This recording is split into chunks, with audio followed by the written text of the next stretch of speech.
Awesome. Well, hi, everybody. Welcome to our conversation about coded bias. I'm Rachel Norris. I'm the Director of Education for the Arkansas Cinema Society, and joining me is Amber with the Diversity Booth. Thank you so much for coming, Amber. Thank you for having me. Into this lovely virtual world that we have. Speaking of virtual worlds. So I'm curious, what was your initial reaction to the film?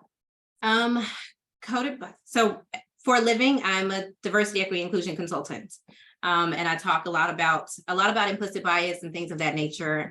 So for me, watching coded bias was kind of the computer or tech world of what I do every day. And also explained for me a lot of how I encounter the world as it relates to AI and technology, and even the barriers that I am seeking to educate about and break down on a daily basis. Yeah. It's interesting. I taught AP research when I was teaching at Central, and had a student who wanted to do a research project on soap stations, because she noticed that she, along with other students who were of darker skin color, had difficulty with soap stations being recognized. And her white counterparts did not have that same difficulty. And I was like, we're going to the bathroom. I was like, let's go to the bathroom right now. You got to show me this. And I was amazed and terrified and saddened all at the same time. So I'm curious. I argue with my mother, like the first time I gave my mother that information, because she started traveling with me, and she would be doing this, and they're like, down, there's a reason. And she's like, no, this doesn't work for like, it was straight denial. She's like, no, it doesn't work for everyone. Okay, all right. This is what I do for a living. Let's talk about this. Let's have a deep conversation.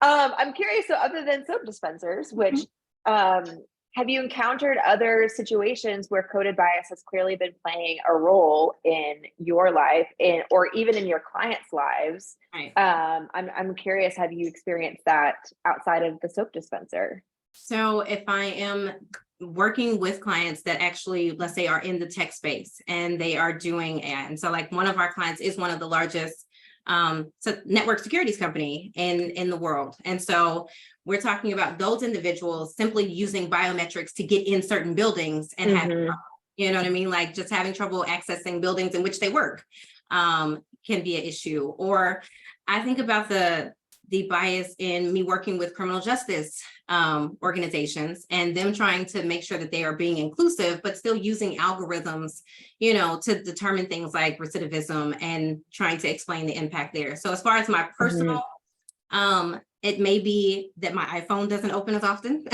And me, like there are several times where I have to turn on the light to make sure that my iPhone is able to see me, or that my the light is already like up, the visibility on the screen is all the way up if I'm in a dark space, especially being a dark-skinned Black woman.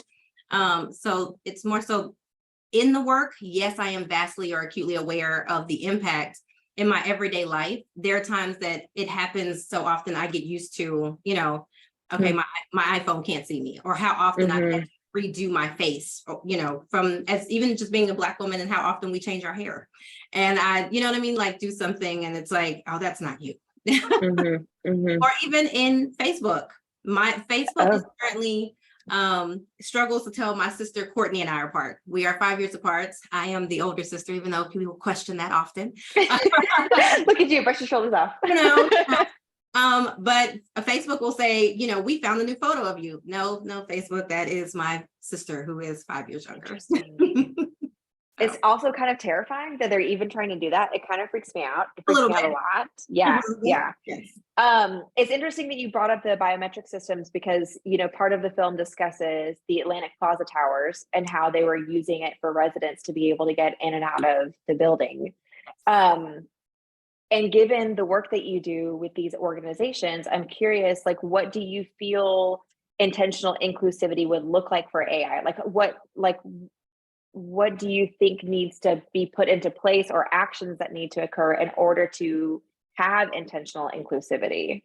So this is me writing this stream of consciousness so that I don't forget things that So one, when it comes to just the biometrics of the housing that we saw, one of the things that I not only felt was, I'll call it unjust, but somewhat disgusting, was the fact that it had their rent paid status next to it. Mhm. In entering my home, what does my rent being late have to do with, you know what I mean? Like, that's something you can put a note on a door or that kind of stuff. But why would you need to know that upon me accessing entrance into my residence? Mhm.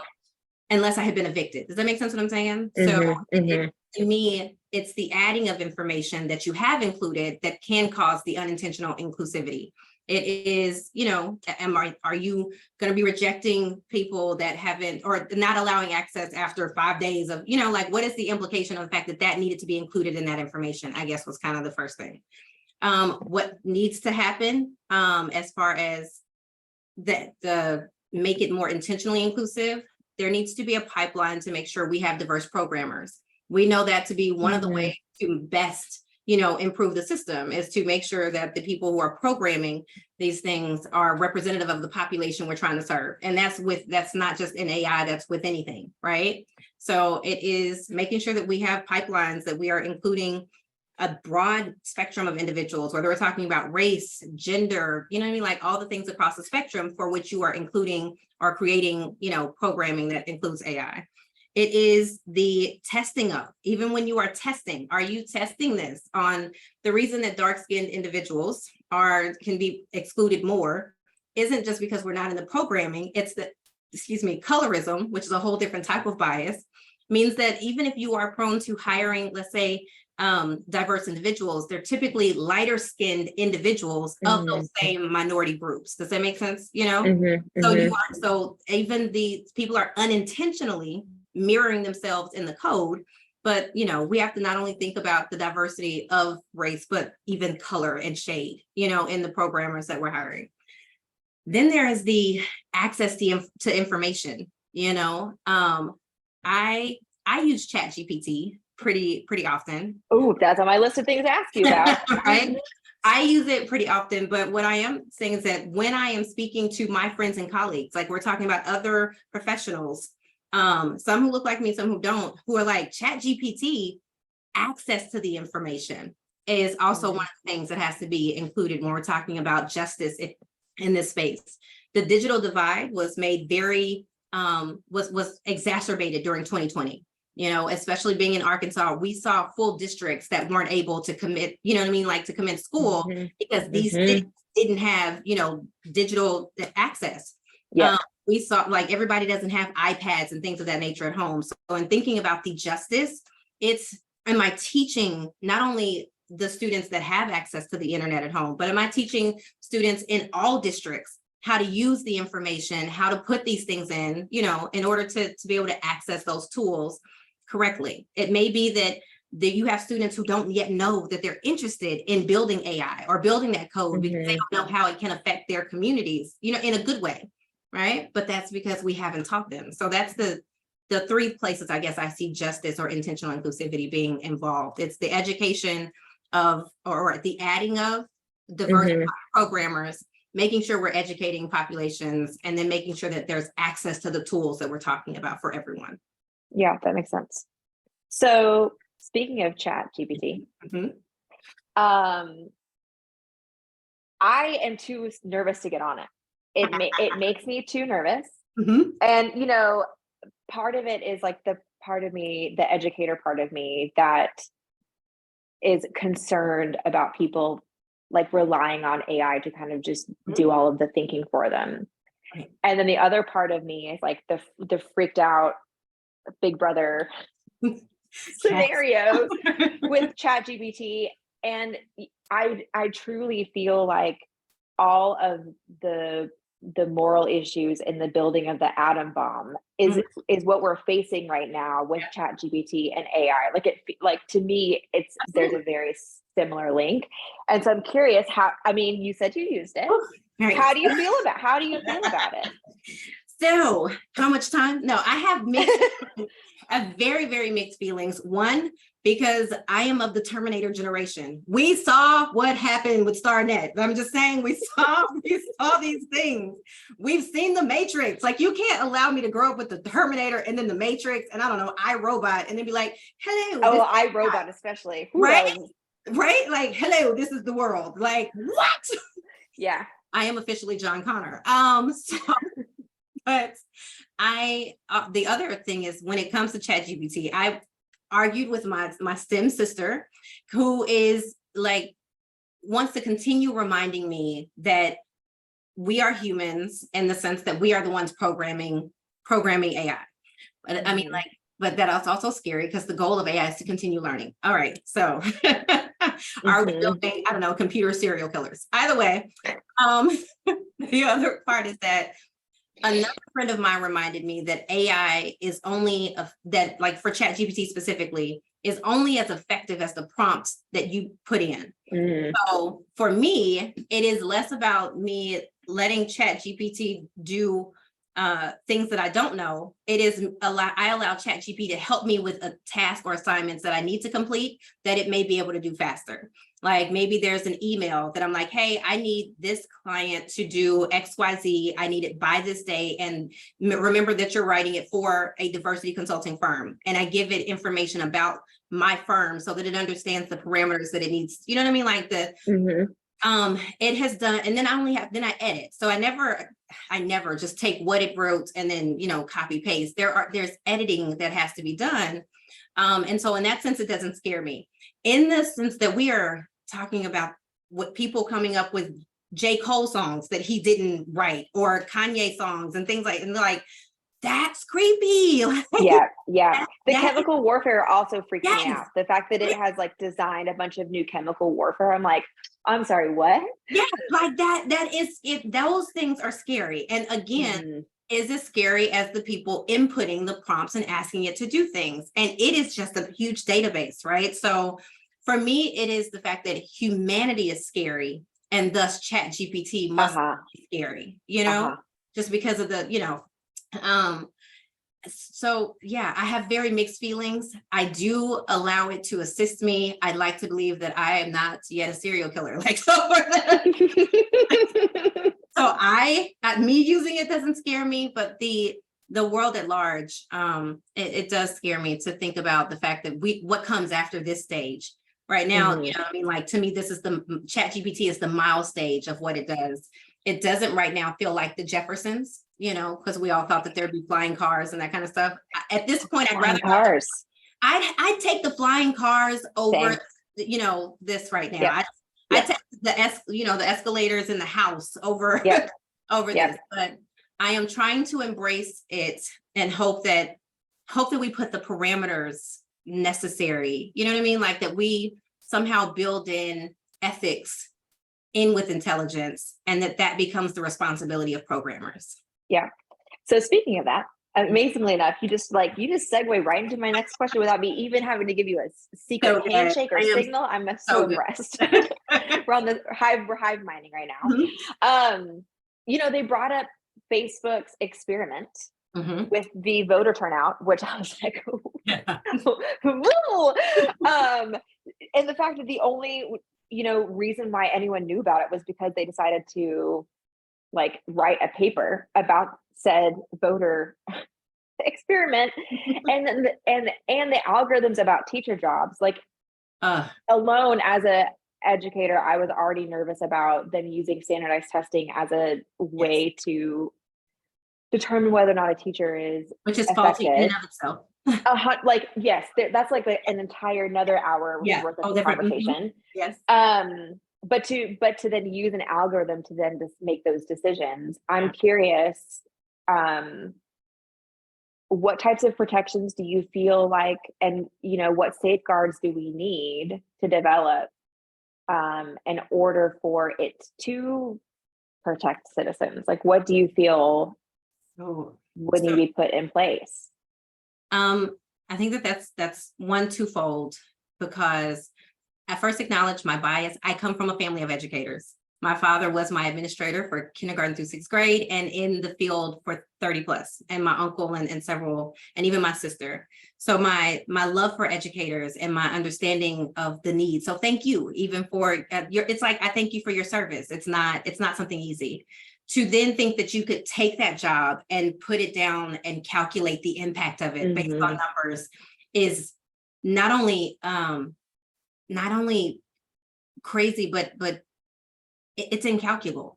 You know what I mean? Like, so to use it for teacher performance, I'm not okay with that. The protections, though, I do think, or the things that we can consider, are the databases that are being used to track performances of school districts.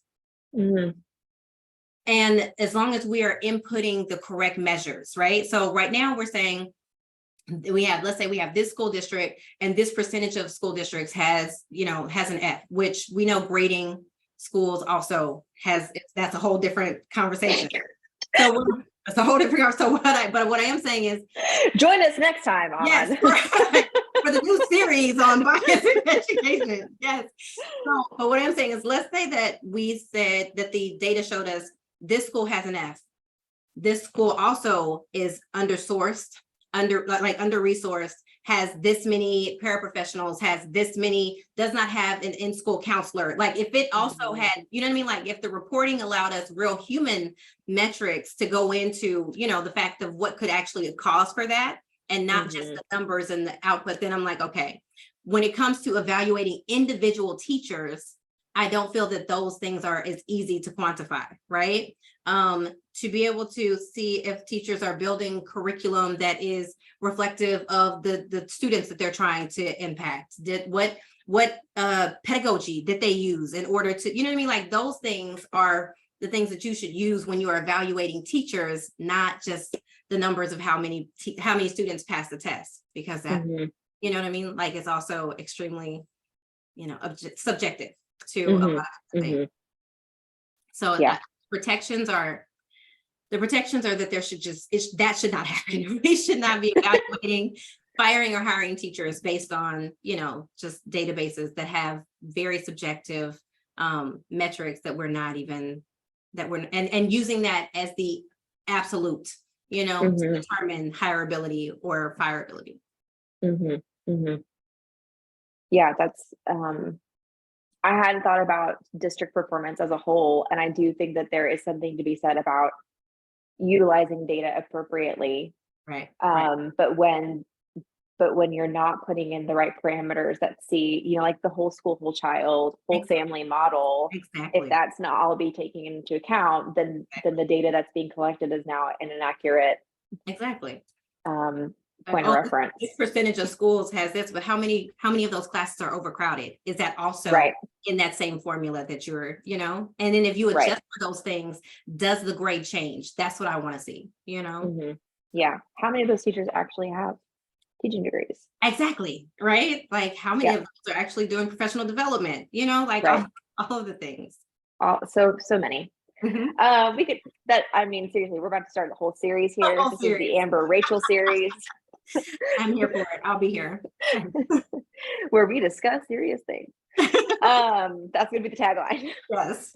The worst. We'll have to come up with a better one. AI is gonna shut us down. 100%. Yeah, we'll be trying to upload, like it won't upload, and it'll be some system that's blocking us from uploading things. So good, so scary at the same time. So I guess just to continue talking about protections and safeguards, I'm curious, in your discussions with the companies that you work with the organizations that you work with, especially with security or social justice oriented, what do those conversations look like? Like, in terms of, like, these are the things that I'm seeing across the board that are being implemented, and what people should be looking for when thinking about biometrics. Like, what does that world kind of look like these days? It looks like very candid conversations with executive leadership. It means that you have to first have like it means that I have to build rapport, because I'm about to tell you things that are not like this is going to, especially when I'm talking about my tech clients. There's so much binary, not only like when, I mean, like in a pun way because of the code, so much code is binary, but even sometimes in the thought process, it is like many times it either is or is not, right? And I'm like, gray area for me is often where what we call JEDI, the justice, equity, diversity, inclusion work is. It's in the gray area. It's also in the storytelling. So the conversations most often look at what story is your tech telling? And is this the story that you want to tell internally and externally? Internally, we have the data that says your tech is adversely affecting these populations. Is that the story you want told externally? If not, these are the changes that we need to make. Yeah. Interesting. Well, I'm glad to hear that those conversations are happening. They are happening. That makes that. I mean, of course, but it also gives me hope. Yeah. The fact that those conversations are happening. I appreciate that. It's an interesting world right now, just with the political landscape being the way it is. And I just like across the nation between affirmative action and DEI and things of that nature. But again, this work I look at as just storytelling. This is not, like parties and politics should not be caught up in human rights. And when we're talking about AI and the impact of AI, we're absolutely talking about like human rights. Yes. So before we end this chat, do you have any last thoughts? Any I don't know, words of wisdom? Intentional inclusivity is essentially moving from asking who's at the table to who's not at the table that should be at the table. If we are going to be responsible about building AI, programming, lessening the digital divide, if we're going to talk about impacting communities and marginalized populations less, then justice has to be included in conversations about AI and programming.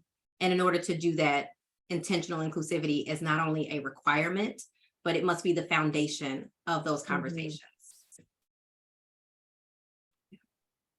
100. How do I make you president of the United States? Vote for me tomorrow. Agree to run my campaign. We'll start this whole 2024. Let's do it. It's gonna be great. Do it. I'm here. I am here for that campaign. Yes, please sign me up. All the votes. All the votes. I'm ready. So good. We'll get Facebook on our side. It's going to be amazing. Facebook is gonna block me and not you. Algorithm is. So you have to do a lot of the campaigning. We took a dark turn. It's okay. We're gonna fix those algorithms. It's gonna be fine. Yes, please. Let's do that. Thank you so much for joining me, Amber. It was great talking with you. Thank you.